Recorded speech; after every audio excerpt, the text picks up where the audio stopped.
Ja se on moro moro, Anteri Asa tänään täällä taas, ja ennen kuin mennään videon pariin, niin tykkää mun videosta, tilaa mun kanavaa, pidemmittä puheitta, suoraan videon pariin.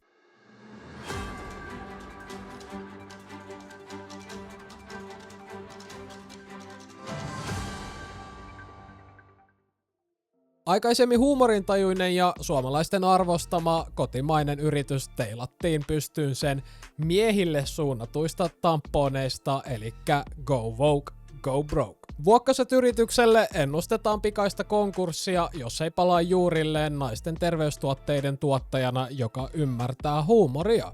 Naisten kuukautisside- ja tamponiyritys suomalainen Vuokkoset julkaisi viime kuussa Vuokkoset for Menstruation miesten tamponit. Kuukautiset eivät ole vain naisten asia, sillä transtaustaisilla miehillä ja muun sukupuolisilla voi olla kohtu ja menkat. Siksi Vuokkoset lanseeraa kansainvälisellä transtietoisuuden viikolla tamponin, joka on tarkoitettu miehille.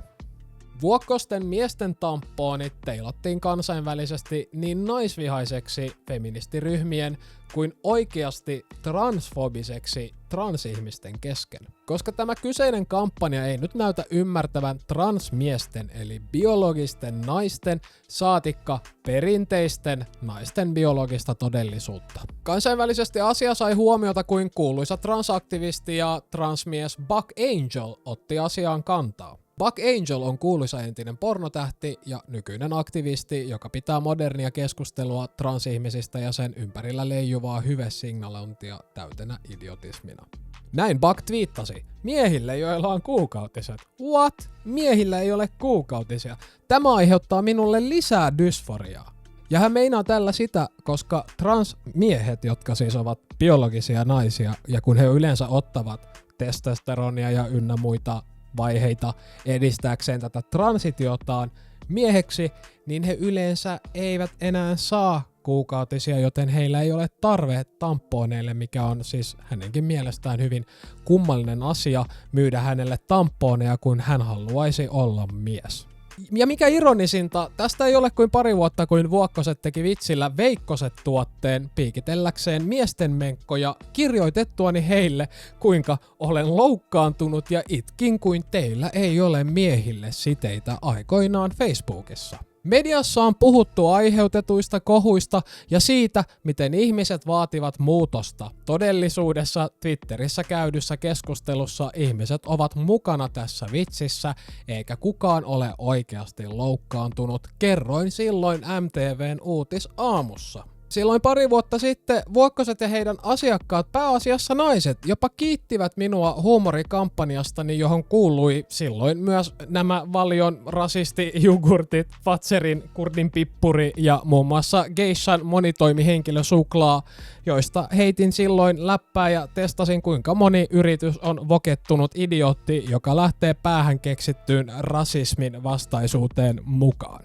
Se oli silloin jokaisen mielestä täysin hulvatonta, kunnes Helsingin Sanomien Nyt-liite päätti silloin julistaa nyt lakkautetun idioottien feministisen puolueen aivottomien aktivistien kanssa minut ja kaiken vitsailun tästä aiheesta transfobiseksi sekä miksei myös rasismiksi. Joksikin nämä feministiaktivistit leimasivat minut ja lehti ei koskaan antanut minulle vastinetta vastoin kaikkia reilun journalismin sääntöjä. Siinä haastateltiin hulluja aktivisteja eli ihmisiä minusta antamatta minulle lainkaan vastinetta vastata siihen, mikä on täysin kaikkia journalismin etiikan sääntöjä vastaan.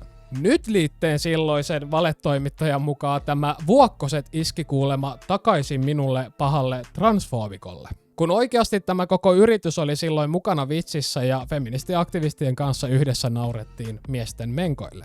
Mutta lopulta päätti sitten heittää kaikkien muiden kerran minut bussin alle saatuaan tämän kontrolloidun ja punavihreän fasistisen lehdistön kimppuunsa. Kuten ovat jatkuvasti minunkin kimpussa keksimässä päästään tapahtumia ja kaikenlaisia mustamaalauksia, kuinka olen kuulemma äärioikeistolainen ja transfobinen ja rasisti ja mitä näitä nyt onkaan, jos haluaa keskustella asioista realistisesti.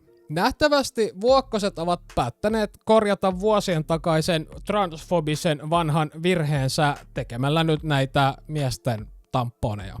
ja täten palvella pientä kovaäänistä vokeulisia laumaa, vinoutunutta lehdistöä, nyt liitteen valetoimittajia, go woke, go broke ja saada kansainvälistä huomiota, kuinka idiootteja ovatkaan, kun kuvittelevat tällaisen tempun nostattavan myyntiä tai saavan minkäänlaista positiivista huomiota. Minä kutsun tätä karmaksi ja toivotan teillekin, vuokkoset, oikein hyvää konkurssia. Jos sä tykkäsit tästä videosta, niin jos et ole vielä tilannut, niin tilaa kanava, tykkää tästä videosta, laita mulle superkiitosta, tilaa mun uutiskirjeen kannatus ja sen, käy kattoo mun sosiaalinen media. Kaikki tämä tieto löytyy lisäosiokentästä ja me nähdään ensi videon parissa.